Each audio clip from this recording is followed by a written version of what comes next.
संदेश खाली केस को लेकर बंगाल में सियासी बवाल जारी है। बीजेपी के केंद्रीय प्रतिनिधिमंडल ने पूरे मामले की शिकायत राज्यपाल से की है। मामला महिलाओं के शोषण से जुड़ा हुआ है। इसके बावजूद ममता बनर्जी के रुख को लेकर विपक्ष लगातार सवाल उठा रहा है। मामले का मुख्य आरोपी टीएमसी नेता शेख शाहजहां को बताया जा रहा है और वो फरार है। बीजेपी ने आरोप लगाया है कि ममता बनर्जी और उनकी पुलिस आरोपी को बचाने की कोशिशों में जुटी है।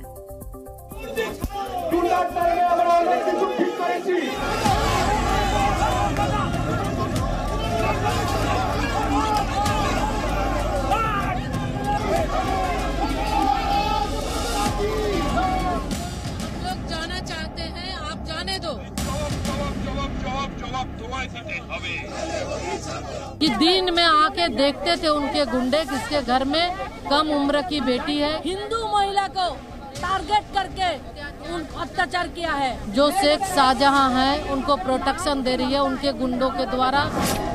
बीजेपी का आरोप है कि बंगाल के संदेश खाली में शेख शाहजहां महिलाओं की अस्मिता से खिलवाड़ करता रहा और ममता सरकार चुप रही। बीजेपी ने इस मुद्दे पर राजभवन जाकर बंगाल के राज्यपाल से ममता सरकार की शिकायत की। पुलिस का काम लोगों का रक्षा करना है। यहाँ पुलिस रक्षक नहीं पुलिस भक्षक बन गई है। आज संदेश खाली की महिलाएं डर के मारे बहुत कुछ बोल नहीं पा रही है। जब हम लोग रामपुर में थे वीडियो कॉल के माध्यम से वो रो रो कर बता रही थी, वो चेहरा ढक रही थी और पीछे से पुलिस उसको मार रही है। संदेश खाली में कैसे ममता बनर्जी की पार्टी के नेता घिनौना खेल करते रहे, कैसे हिंदू महिलाओं को टारगेट किया जा रहा था, इसे लेकर तमाम सवाल हैं। पूरा मामला पहली बार 7 फरवरी को सामने आया जब संदेश खाली में महिलाओं ने शेख शाहजहां और उसके समर्थकों को गिरफ्तार करने की मांग को लेकर प्रदर्शन किया। उसके बाद भी कार्रवाई नहीं हुई तो विपक्ष ने ममता सरकार के खिलाफ मोर्चा खोला। महिलाओं की शिकायत को बिल्कुल तरजीह नहीं दी गई, उनकी बातों को अनदेखा कर दिया गया।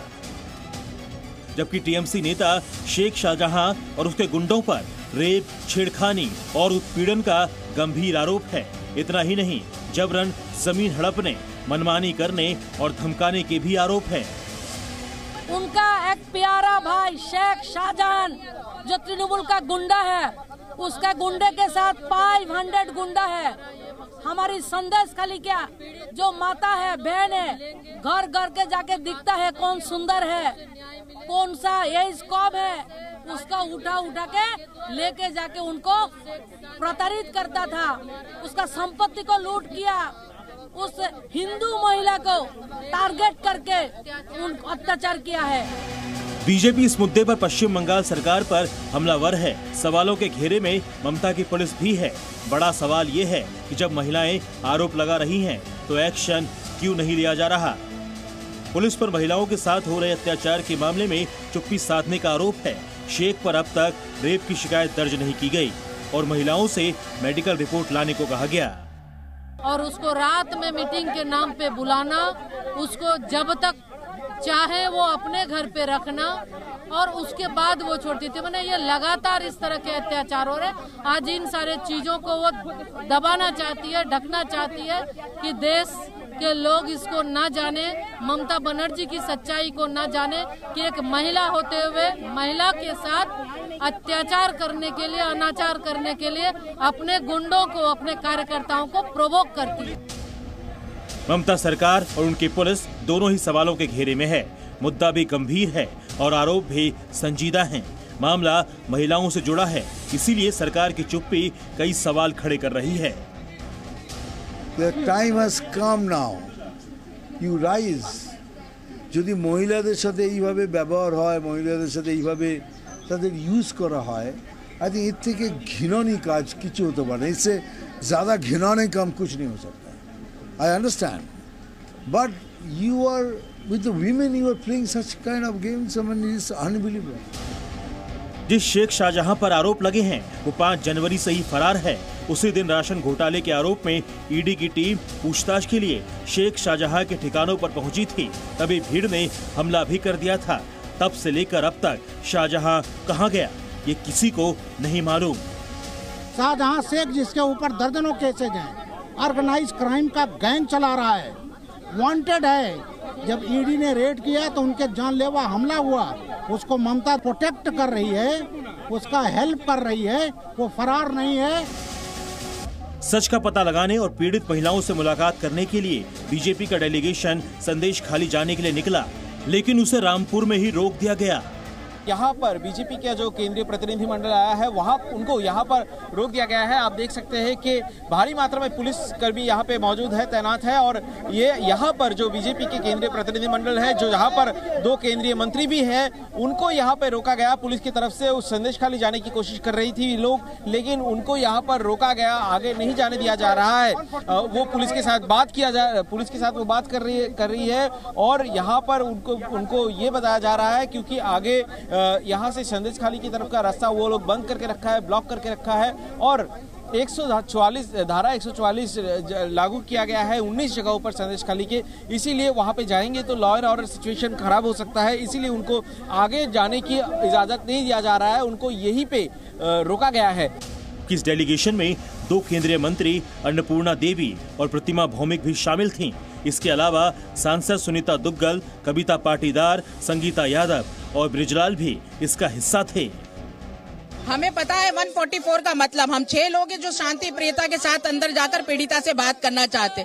मुझे लगता है कि यहाँ की ममता गवर्नमेंट चिंतित है कि हम वहाँ जाएंगे तो असलियत उनके सामने आ जाएगी, देश की जनता के सामने आ जाएगी और इसीलिए इन लोगों ने रोका है। धारा 144 लगाया है, 5 लोग उसमें जा सकते हैं, 5 ही लोग हम जाने की बात कर रहे हैं, नियम के आधार पर जा रहे हैं, लेकिन ये गुंडागर्दी तो उधर से हो रही है, हम लोग तो सभ्य तरीके से जा रहे हैं और इन्हीं के प्रोटेक्शन में जाने की बात कर रहे हैं, तभी भी ये लोग मना कर रहे हैं। सरासर गलत है, गुंडागर्दी है। मामला शिकायत के साथ ही सियासत से भी जुड़ गया। बीजेपी के अलावा कांग्रेस भी इस मुद्दे पर ममता सरकार को घेरने में जुटी है। बंगाल कांग्रेस के अध्यक्ष अधीर रंजन चौधरी को संदेश खाली जाने से रामपुर में रोका गया, जिसके बाद उन्होंने बीजेपी और टीएमसी दोनों पर हमला बोला। देखिए, राष्ट्रीय शासन मांग तो बहुत लोग कर सकते हैं, लेकिन राष्ट्रीय शासन को जारी करने के लिए हमारे देश की जो सरकार, सत्तारूढ़ सरकार जो है, पार्टी और सरकार, वो कोई कदम नहीं उठाएगी, क्योंकि उनका एक ही मकसद है कि ममता जी के साथ बीजेपी पार्टी की ये सांप्रदायिक ध्रुवीकरण की राजनीति हो, चुनाव में दोनों को फायदा मिले। संदेश खाली पर संग्राम मचा है, लेकिन पीड़ित महिलाएं अभी भी खाली हाथ हैं।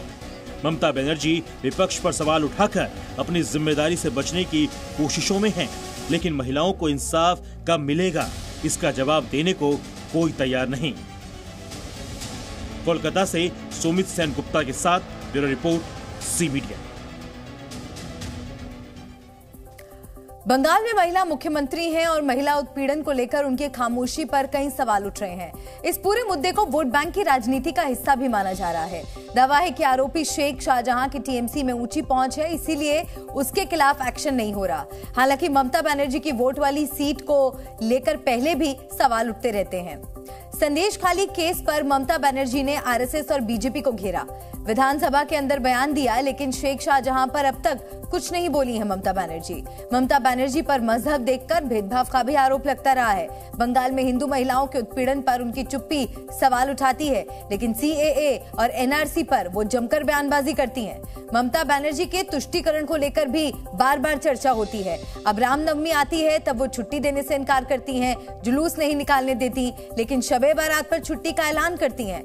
पश्चिम बंगाल की कानून व्यवस्था भी हमेशा सवालों में ही रही है। राम भक्तों पर ममता बनर्जी सख्ती दिखाती हैं, लेकिन दंगा करने वालों पर मौन रहने के आरोप भी उन पर लगते रहे हैं। ऐसे में बड़ा सवाल है कि क्या ममता बनर्जी सारे फैसले मजहबी वोट बैंक के लिहाज से करती हैं? क्या ममता बनर्जी के लिए बंगाल की जनता नहीं बल्कि विशेष तबके के वोट जरूरी हैं?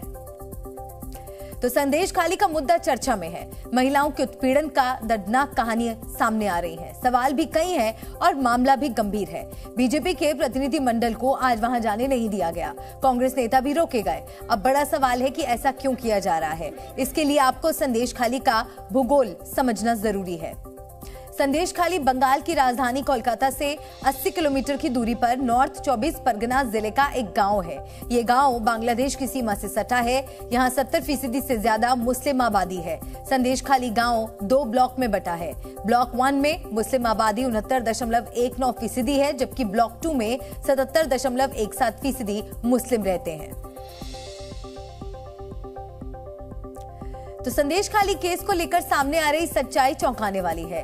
राजनीतिक लिहाज से देखें तो लोकसभा चुनाव में भी इसका असर पड़ने के आसार हैं। नॉर्थ 24 परगना जिले में मुस्लिम मतदाताओं का दबदबा है, इसीलिए यहां तुष्टीकरण का कार्ड भी असरदार हो सकता है।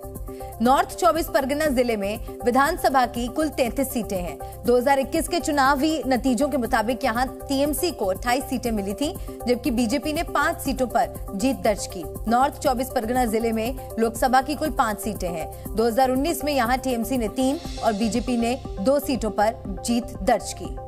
अब 24 का चुनाव नजदीक है और दोनों पार्टियां पूरा जोर लगा रही हैं, इसीलिए संदेश खाली का मुद्दा राजनीतिक तौर पर भी बेहद बड़ा है।